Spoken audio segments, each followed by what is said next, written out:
Halo Sobat Sore, saya Ray Rangkuti, Direktur Lingkar Madani untuk Indonesia. Menarik sekali membicarakan tentang maraknya kasus korupsi yang terjadi di era Pak Jokowi dan masih berlanjut ke era Pak Prabowo. Tentu bukan tapi proses hukumnya itu. Misalnya salah satunya adalah Tom Lembong yang kasusnya sekarang masih berada di pengadilan. Nah, menariknya itu adalah apakah karena kasus korupsi ini sudah menjadi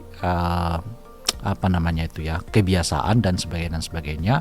Saya kira iya ya. Persoalan penting dari kasus korupsi ini karena mindset dan integritas para penyelenggara negara kita itu rendah terhadap kasus korupsi.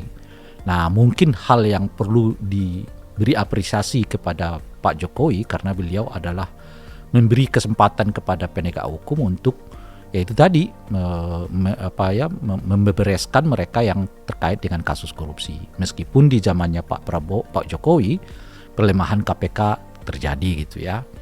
Nah, sekarang bagaimana di eranya Pak Prabowo? Nah, ini yang kita tunggu karena sejauh ini KPK ya baru menangani satu kasus. Kejaksaan sih udah hebat ya. Tapi kan jaksa yang ada sekarang ini adalah jaksa yang dipilih oleh Pak Jokowi ya, bukan dipilih oleh Pak Prabowo gitu. Nah, yang kedua adalah penegakan hukumnya masih berhubungan dengan orang-orang di luar istana. Padahal menteri-menteri yang dipilih oleh Pak Prabowo sekarang juga adalah sebagian dari mereka pernah dikait-kaitkan dengan kasus-kasus korupsi maupun dengan kasus suap gitu. Nah, masalahnya di kita adalah apakah praktik ini semata-mata karena transaksional atau karena biaya politik mahal itu, dugaan saya lebih dari sekedar itu. Yaitu apa itu?